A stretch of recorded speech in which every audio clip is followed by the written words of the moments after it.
जरासुद्धा उन्हामध्ये न सुकवता अशी ही कैरीची वडी, आंबट, गोड, तिखट काय आहे ना, कैरीचं आंब्याचं सीझन असतं तोपर्यंत बघायला मिळतं. एकदा सीझन संपलं की आपल्याला बघायलाही मिळत नाही. पुन्हा पुढच्या वर्षीची आपल्याला वाट पाहावी लागती. तर ही रेसिपी आहे ना मंडळी, कैरीची आंबट, गोड, तिखट वडी अशी करून ठेवली ना, तर फ्रीजच्या बाहेर हवाबंद डब्यामध्ये 6 महिन्यापर्यंत टिकते. तर ही रेसिपी आहे ना, जितकी सोपी आहे ना, तितकी भन्नाटसुद्धा लागते खायला. नमस्कार मंडळी, मी ज्योती. माझ्या JM रेसिपीज चॅनलवरती आपल्या सर्वांचं अगदी मनापासून स्वागत आहे. तर इथं आहे ना मंडळी, मी 1 किलो कैरी घेतली आणि ही कैरी आहे ना जास्त आंबट नाही आहे आणि कैरी घेताना आहे ना अशी कडक बघून घ्यायची. तर 1 किलो कैरी घेतली, पहिले पाण्याने स्वच्छ धुवून घेतली, त्यानंतर कोरड्या कपड्याने पुसून घेतली आणि त्यानंतर आहे ना त्या कैरीचे पूर्ण साल काढून घेतले वरचे आणि बारीक बारीक तुकडे करून घेतले. तुकडे जरा जाड जरी असले ना तरी काही हरकत नाही, शिजून ते गाळच होतात. तर तुकडे बारीक करा किंवा मोठे करा. तर माझे थोडे बारीकही झाले, जाडही झाले. तर असे आहे ना पूर्ण 1 किलो कैरीचे मी बारीक तुकडे करून घेतले, कट करून घेतले आणि कुकरमध्ये जरी शिजवलं 2 शिट्ट्या दिल्या तरी पण चालतात. पण मी इथं पातेल्यामध्ये शिजवणार आहे, कारण कैरी आहे ना लगेच गाळ होती त्यामुळं. तर आहे ना 2 ग्लास पाणी बरोबर घेतलं मी 1 किलो कैरीसाठी. आणि पाण्याचं तसं काही माप वगैरे नाही आहे. जास्त जरी झालं तर पाणी पुन्हा काढू शकतो, कमी जरी झालं तर टाकू शकतो, त्याच्यात काही होत नाही. तर बघा 2 ग्लास पाणी टाकलं मी आणि झाकण लावून ठेवलं. त्यानंतर तर आहे ना मध्यम गॅसवरतीच ठेवलं, कारण स्टीलचं पातेलं आहे ना, तर मी गॅस अजिबात मोठा केला नाही. उकळी येईपर्यंत मध्यम ठेवला. उकळी आल्यानंतर त्याला पुन्हा चमच्याने एकदा हलवून घेतलं आणि त्यानंतर बारीक गॅसवरती मी शेवटपर्यंत शिजवली. तर फक्त 10 ते 12 मिनटं मला लागली. झाकण ठेवून मी 2-2, 3-3 मिनटाला चमच्याने ढवळत गेले, कारण स्टीलचं पातेलं आहे ना जळायची भीती असती त्यामुळं. तर बघा मी कैरी आता पूर्ण शिजून घेतली गाळ आणि त्यानंतर आहे ना ताटामध्ये थंड करायला ठेवली होती. तर आता थोडा थोडा आहे ना आपल्याला तर थोडा थोडा गर आपल्याला मिक्सरला बारीक करायचा आणि चाळणीने चाळून घ्यायचा. एखादा कैरीचा खडा बिडा राहिला तर त्यासाठी ना, तर असा चाळणीने गाळून घेतला आणि पूर्ण गर आहे ना आपण मिक्सरला बारीक करून घेतला. तर हे 2 ग्लास पाणी मी टाकलं ना, एकदम परफेक्ट झालं 1 किलो कैरीसाठी. तर अर्धा किलो कैरी असेल तर 1च ग्लास पाणी टाका आणि कमी जास्त झालं तरी करता येतं पुन्हा.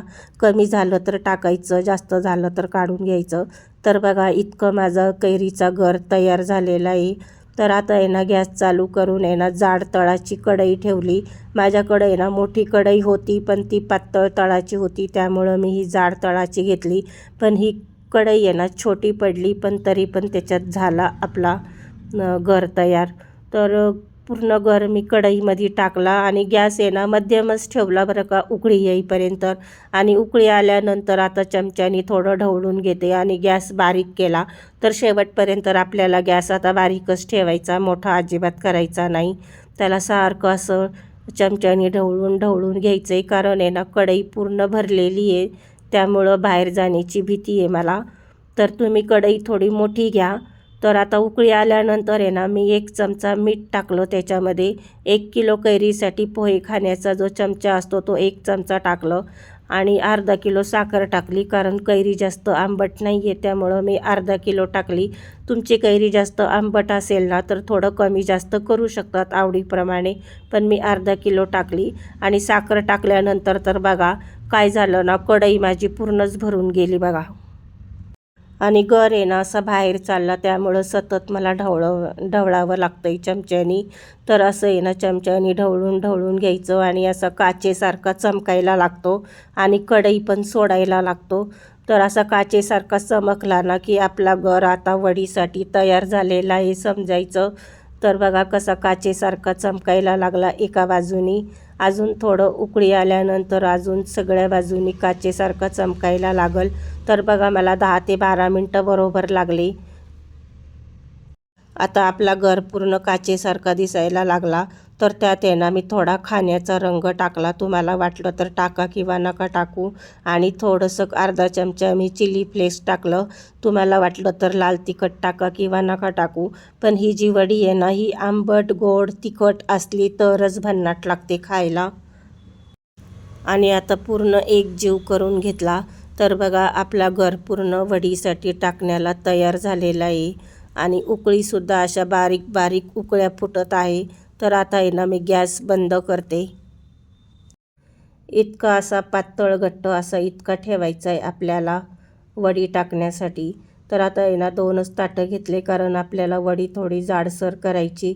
पापड करायचे असले तर 4 ते 5 ताटात बरोबर पापड होतात 1 किलो कैरीमध्ये. पण आपल्याला वडी करायची थोडी जाडसर ठेवायची म्हणून मी 2च ताटं घेतले.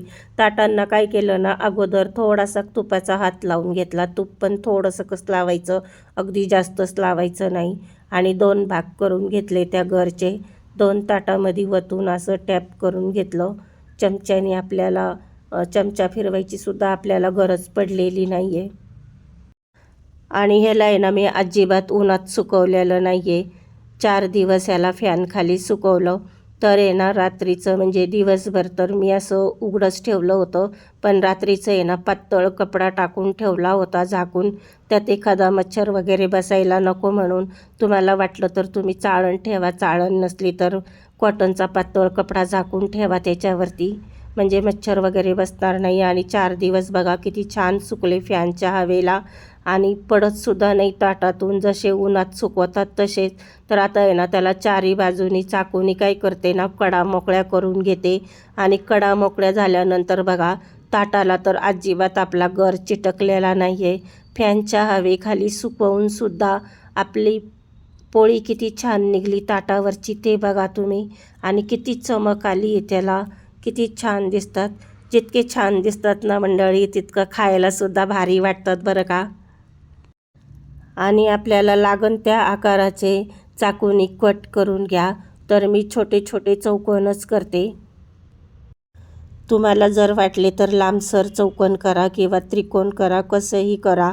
पण मी चौकोनमध्ये कापून घेतले. तर बघा मंडळी किती छान आपली वडी तयार झाली. दिसते का नाही भारी? जितकी भारी वाटते तितकी खायलासुद्धा भारी वाटते. नक्की करून बघा ह्या पद्धतीने. आणि मूळ गोष्ट म्हणजे आपण उन्हामध्ये सुकवली नाही, फॅनच्या हवेला सुकवली तर ही वडी आहे ना हवाबंद डब्यामध्ये 6 महिन्यापर्यंत आरामात टिकते. आणि फ्रीजच्या बाहेर ठेवली तरी पण टिकते, फ्रीजमध्ये ठेवण्याची गरज नाही मंडळी. तर मंडळी तुम्हाला ही कैरीची वडीची रेसिपी आवडली असेल तर व्हिडिओला लाईक नक्की करा, चॅनलला सबस्क्राईब नक्की करा मंडळी. आणि नक्की करून बघा मंडळी, कशी होते ते सांगा. धन्यवाद.